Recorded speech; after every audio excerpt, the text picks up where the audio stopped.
నమస్కారం అందరికీ. ఇప్పుడు మనం డిగ్రీ సెమిస్టర్ 5 వాళ్ళకి ఇంగ్లీష్ సబ్జెక్ట్ చూస్తున్నాం కదా. సో ప్రీవియస్ వీడియోలో ఒక గ్రామర్ టాపిక్ చూసాము. ఇప్పుడు ఇంకొక గ్రామర్ టాపిక్ చూద్దాము. ఇప్పుడు మనకి నెక్స్ట్ గ్రామర్ టాపిక్ ఏముందంటే రెజ్యూమ్ రైటింగ్. సో ఇక్కడ మనకి ఏంటంటే ఒకవేళ మీకు స్ట్రక్చర్ ఆఫ్ రెజ్యూమ్ అని అడిగితే అప్పుడు ఈ మ్యాటర్ మొత్తం రాయాలి. లేదు ఒకవేళ శాంపుల్ క్వశ్చన్ ఇచ్చి రెజ్యూమ్ రాయమంటే అప్పుడు నేను ఎలా రాయాలో చెప్తాను. సో ఇక్కడ ఫస్ట్ మనకి రెజ్యూమ్ అంటే ఏంటంటే it is a summary of the applicant's qualifications, skills and experience. So ఇప్పుడు మనం ఏదైనా జాబ్కి అప్లై చేయాలంటే ఫస్ట్ మనం రెజ్యూమ్ రాస్తాం కదా. సో అందులో మనం ఏమేమి ఉంటాయి, క్వాలిఫికేషన్స్ ఉంటాయి, స్కిల్స్ ఉంటాయి, ఇంకా ఎక్స్పీరియన్స్ అనేది ఉంటుంది. It is a concise statement which is generally one or both sides of an A4 size sheet. A resume commonly uses bullet points. So ఏమేమి ఉంటాయి ఇందులో, బుల్లెట్ పాయింట్స్ అనేటివి ఉంటాయి. A resume is usually written for a specific job focusing relevant skills necessary for the job. So ఒక resume అనేది ఏం involve అయి ఉంటుంది, స్పెసిఫిక్ జాబ్ కోసం రాయబడుతుంది అనమాట. ఇంకా ఆ జాబ్కి ఏమేమి స్కిల్స్ కావాలనేటిది ఉంటాయో అవి మాత్రమే మనం రాస్తూ ఆ రెజ్యూమ్ని ప్రిపేర్ చేస్తాము. లేదంటే మనకి ఆ క్వాలిఫికేషన్స్ ఉంటేనే ఆ పోస్ట్కి అప్లై చేస్తాము. Resume is appropriate for people with prior experience or to apply for a job where skills are more important than academic qualifications. So resume అంటే ఏంటంట, ఒక జాబ్కి మనం అప్లై చేయడము. సో అక్కడ మన స్కిల్స్ అనేటివి ఎక్కువ ఇంపార్టెంట్ అంట మన అకాడమిక్ క్వాలిఫికేషన్స్ కంటే అని చెప్తున్నారు. సో నెక్స్ట్ కరిక్యులం వైటే అని ఉంది. సో కరిక్యులం వైటే అంట లాటిన్ వర్డ్ నుంచి తీసుకున్నారంట. దాని మీనింగ్ ఏంటంట, course of life. It gives detailed information about the applicant. So ఏదైతే కరిక్యులం వైటే ఉందో అది రెజ్యూమ్లోనేమో బుల్లెట్ పాయింట్స్ ఉంటే కరిక్యులం వైటేలో మాత్రం క్లియర్ ఇన్ఫర్మేషన్ అంటే డీటెయిల్డ్ ఇన్ఫర్మేషన్ అనేది ఉంటుంది.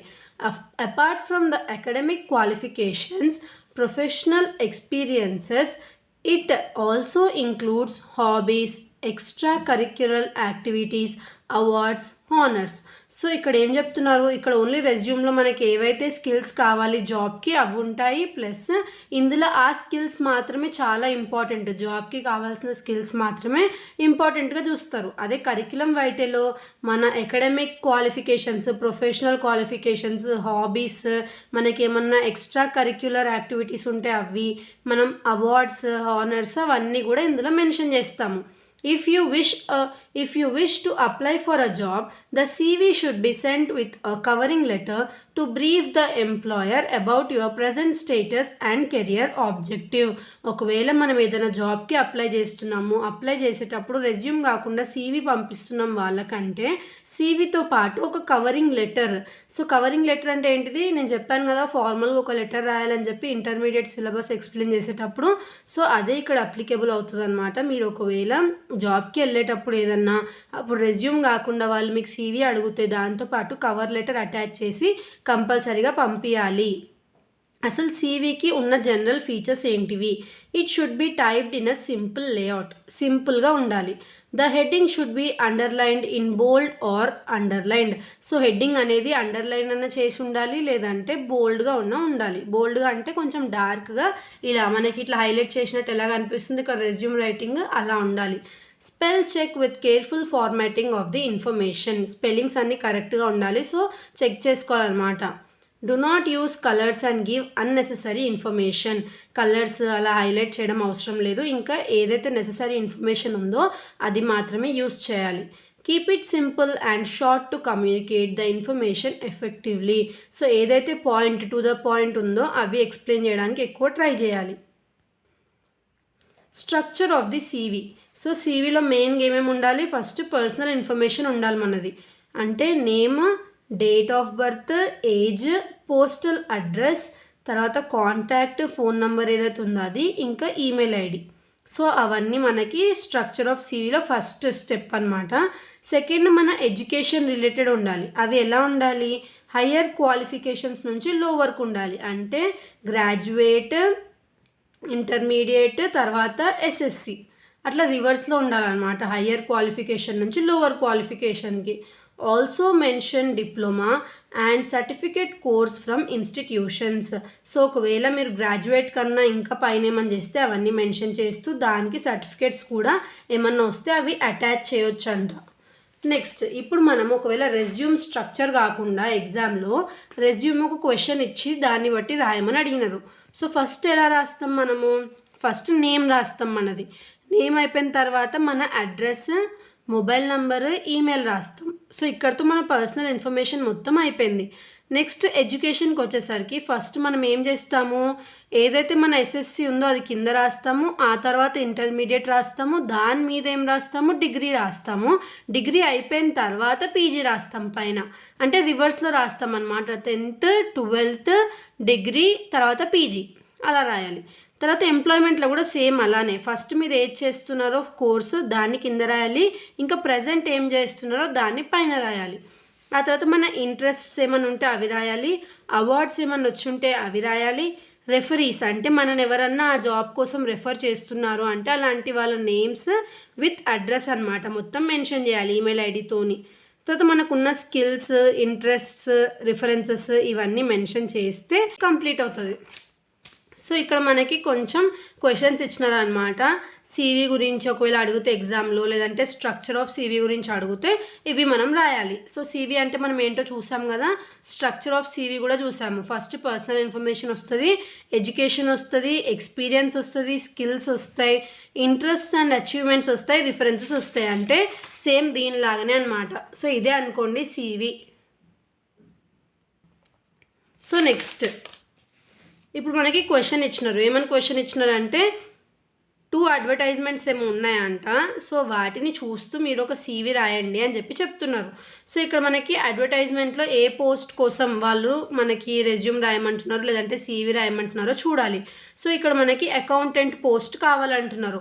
సో దాన్ని బట్టి మనం రాసేటప్పుడు ఏం చేయాలి, అకౌంటెంట్కి రాసే అప్పుడు ఏవైతే స్కిల్స్ ఉన్నాయో అవి మన దగ్గర ఉన్నట్టు మనం చూపించుకుంటూ రాయాలన్నమాట. అంటే ఇది ఎగ్జామ్కి కాబట్టి వాళ్ళు క్వశ్చన్లో అలా ఇస్తే మన ప్రొఫెషన్, మన ఎడ్యుకేషన్ ఆ పోస్ట్కి రిలేటెడ్ ఉండేలాగా రాయాలి. జెన్యున్గా రాసేటప్పుడు ఎలా రాయాలంటే మనం ఏం చదువుకున్నామో అదే రాయాలి. ఇంకా మనకి ఏ పోస్ట్ కావాలో అనేది మనము ఆ కంపెనీలో ఉన్న వేకెన్సీస్ని బట్టి చూసుకోవాలి. సో ఇక్కడ మనకి ఏముంది, ఒక సీవీ రాయమంటున్నారు. Language trainer in a reputed corporate హౌస్లో, ఒక కార్పొరేట్ కంపెనీలో లాంగ్వేజ్ ట్రైనర్ కింద ఒక జాబ్ పోస్ట్ ఖాళీ ఉందంట. సో దానికి మీరు సీవీ ఎలా రాస్తారు, ఫస్ట్ మన పర్సనల్ ఇన్ఫర్మేషన్ రాయాలి. అంటే నేమ్, మొబైల్ నంబర్, ఇంకా ఈమెయిల్ అడ్రస్. పర్సనల్ ఇన్ఫర్మేషన్ అయిపోయింది. Next education information. So education ఇన్ఫర్మేషన్లో ఇప్పుడు మనం ఏం రాయాలి, మన పోస్ట్ ఏంటిది, లాంగ్వేజ్ ట్రైనర్ కదా. సో ఫస్ట్ ఇతను లాంగ్వేజ్ ట్రైనర్ కాబట్టి BA ఇన్ ఇంగ్లీష్ అని రాసిండు. అందులో ఎక్కువ దేని మీద ఫోకస్ అంటే సాఫ్ట్ స్కిల్స్ మీద, ఎందుకంటే మనకు లాంగ్వేజ్ గురించి కాబట్టి సాఫ్ట్ స్కిల్స్ అని మెన్షన్ చేశారు.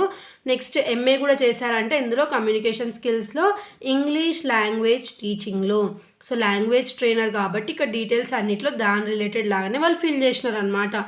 అలా అని మనం ఇప్పుడు జెన్యున్గా రియల్ లైఫ్లో వెళ్ళేటప్పుడు వాళ్ళ పోస్ట్కి తగ్గట్టు మనం నచ్చినట్టు ప్రొఫెషన్స్ని మార్చుకొని రాయొద్దు. మనం ఏం చేసామో అవే అక్కడ మెన్షన్ చేయాలి. ఇక్కడ మనం జస్ట్ ఆన్సర్ చేయడానికి ఎగ్జామ్లో వాళ్ళు ఇచ్చిన పోస్ట్ ప్రకారము ఇక్కడ ఎంప్లాయ్మెంట్ అవన్నీ ఎడ్యుకేషన్ కానీ చేంజ్ చేస్తున్నాం అంతే. సో ఇక్కడ ఎంప్లాయ్మెంట్లో ఏం చేస్తాం, అప్పుడు ఫస్ట్ ఎక్కడ చేసిందంటే ఇతను కమ్యూనికేషన్ స్కిల్స్ ట్రైనర్గా ఉస్మానియా యూనివర్సిటీలో చేసినట్టు రాశారు. నెక్స్ట్ లాంగ్వేజ్ ట్రైనర్గా కరెంట్లీ ABC అనే ఒక ట్రైనింగ్ సొల్యూషన్స్లో చేస్తున్నానని చెప్పి రాశారు. నెక్స్ట్ ఇతను స్కిల్స్ ఏమని రాసినారు, ఇక్కడ ఆ ప్రొఫెషన్కి రిలేటెడే ఉండాలి కాబట్టి బిజినెస్ ఇంగ్లీష్ వచ్చు, ఇంకా ప్రొనౌన్సియేషన్ ఇంప్రూవ్మెంట్, ప్రొఫెషనల్ రైటింగ్ అనేది వచ్చు అని చెప్పి ఇక్కడ మనకి క్లియర్గా మెన్షన్ చేశారు. సాఫ్ట్ స్కిల్స్ ఏమేమి వచ్చు అని చెప్పి కూడా మొత్తం అతనికి ఇచ్చిన పోస్ట్ రిలేటెడ్ ఏవైతే ఉంటాయో, అంటే వేకెన్సీ రిలేటెడ్ ఏదైతే ఉందో దాన్ని బట్టి ఫిల్ చేశారు. Languages, interest, awards, referees. So ఇవన్నీ కంప్లీట్ చేస్తే అంటే ఈ హెడ్డింగ్స్ అన్నీ ఇప్పుడు నేను ఎలా చెప్పినానో అలా కంప్లీట్ చేస్తే ఒక సీవీ అయిపోయినట్టు. అంటే ఒక సీవీ రాయాలంటే ఇవన్నీ కంపల్సరీగా ఇలానే రాయాలి, అప్పుడే ఒక సీవీ కంప్లీట్ అయినట్టు. సో ఇక్కడ మనకు చూడండి అకౌంటెంట్ పోస్ట్ ఉందని చెప్తున్నారు. సో ఇప్పుడు అకౌంటెంట్ పోస్ట్ అంటే మనం అకౌంటెంట్కి ఏమైతే క్వాలిటీస్ ఉన్నాయి అవి మనకి ఉంటేనే ఆ పోస్ట్కి మనం ఎలిజిబుల్ ఉన్నట్టు. సో అకౌంటెంట్ పోస్ట్ ఎక్కడ, ల్యాబొరేటరీ టెక్నీషియన్గా. సో అందుకే ఇక్కడ మనకు అన్ని ల్యాబొరేటరీ రిలేటెడ్ ప్రొఫెషన్స్ ఏవైతే స్కిల్స్ ఉన్నాయో అవన్నీ ల్యాబొరేటరీకి ఉన్నట్టు అన్నీ ఫిల్ చేశారు. సో మీకు ఇచ్చే పోస్టుని బట్టి మీరు ఎడ్యుకేషన్ ఇంకా ఎంప్లాయ్మెంట్ని రాయాలన్నమాట.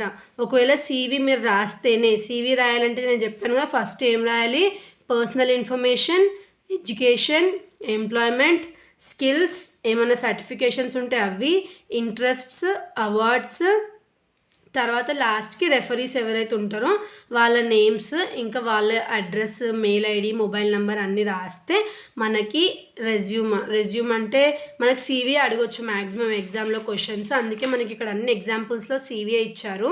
రెజ్యూమ్ గురించి అడుగుతూ ఓన్లీ స్ట్రక్చర్ అడుగుతారు. సో రెజ్యూమ్ది స్ట్రక్చర్ అని అడగొచ్చు ఎగ్జామ్లో, లేదంటే సీవీ స్ట్రక్చర్ అని అడగొచ్చు. సో సీవీ స్ట్రక్చర్ అని అడిగితే ఇవి రాయాలన్నమాట. రెజ్యూమ్ స్ట్రక్చర్ అని అడిగితే ఇవి రాయాలి. తర్వాత మనం ఏం రాయాలి, ఒకవేళ సీవీకి ఏదైనా క్వశ్చన్ ఇచ్చి సీవీ రాయండి అంటే పోస్ట్ ఇచ్చి రాయమంటే అప్పుడు ఇవన్నీ మెథడ్స్ ఫాలో అవుతూ మనము ఒక సీవీని కంప్లీట్ చేయాలి. సో రెఫరీస్తోనే ఎండ్ అవుతుంది మనకి సీవీ అనేది. సో ఇక్కడ మనకి రెజ్యూమ్ మీద ఏం క్వశ్చన్స్ ఇవ్వలేదు సిలబస్లో. సో సీవీ మీద ఇచ్చారు కాబట్టి ఒకసారి జస్ట్ ఎలా రాయాలని చెప్పి సైడ్ హెడ్డింగ్స్ చూసుకోండి. సో ఇది మనకి టాపిక్. నెక్స్ట్ వీడియోలో ఇంకో టాపిక్ చూద్దాము. Thanks for watching.